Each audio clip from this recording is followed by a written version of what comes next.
மக்கட்பேறு பெருமவற்றுள் யாம் அறிவதில்லை அறிவறிந்த மக்கட்பேரல்ல பிற. அறிவில் சிறந்த நல்ல பிள்ளைகளை விட இல்வாழ்க்கையில் சிறந்த பேறு வேறு எதுவும் இல்லை. எழுபிறப்பும் தீயவை தீண்டா பழி பிறங்கா பண்புடை மக்கட்பெறின்.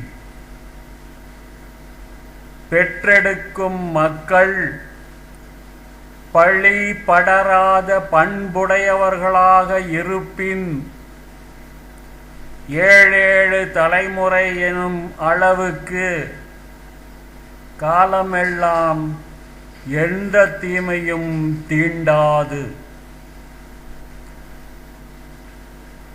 தம் பொருள் என்ப தம்மக்கள் அவர் பொருள் தந்தம் வினையான் வரும்.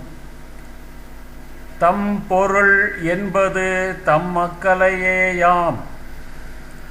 அம்மக்களின் பொருள்கள் அவரவர் செயல்களின் விளைவாக வரக்கூடியவை. அமிழ்தினும் ஆற்ற இனிதே தம் மக்கள் சிறுகை அளாவிய கூழ்.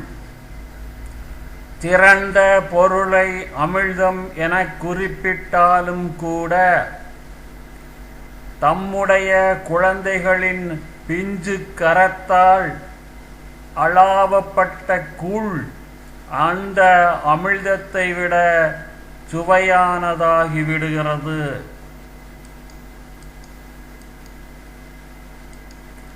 மக்கள் மெய் தீண்டல் உடற்கின்பம் மற்றவர் சொற்கேட்டல் இன்பம் செவிக்கு.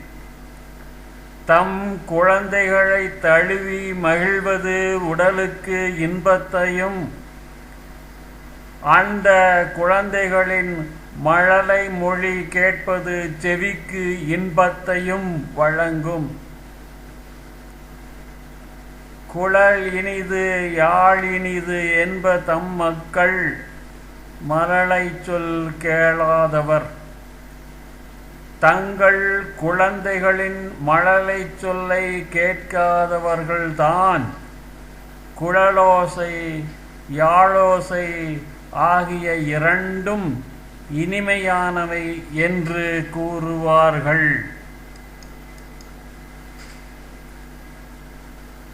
தந்தை மகற்காற்றும் நன்றி அவையத்து முந்தி இருப்பச் செயல்.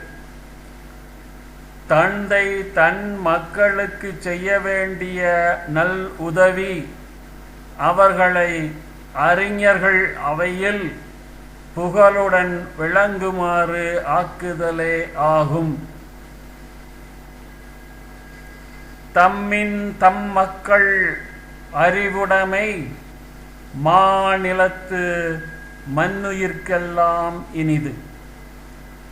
பெற்றோரைக் காட்டிலும் பிள்ளைகள் அறிவிற் சிறந்து விளங்கினால் அது பெற்றோருக்கு மட்டுமே அன்றி உலகில் வாழும் அனைவருக்கும் அக மகிழ்ச்சி தருவதாகும்.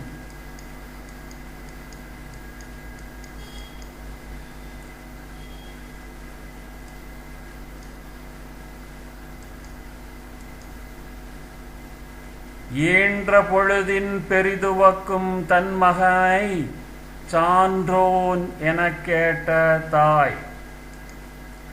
நல்ல மகனை பெற்றெடுத்தவள் என்று ஊரார் பாராட்டும் பொழுது அவனை பெற்ற பொழுது அடைந்த மகிழ்ச்சியை விட அதிக மகிழ்ச்சியை அந்த தாய் அடைவாள்.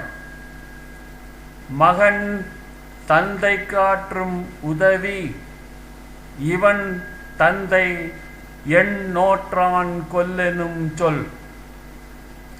ஆகா இவனை பிள்ளையாக பெற்றது இவன் தந்தை பெற்ற பெரும் பேறு என்று ஒரு மகன் புகழப்படுவதுதான் அவன் தன்னுடைய தந்தைக்கு செய்யக்கூடிய கைமாறு எனப்படும்.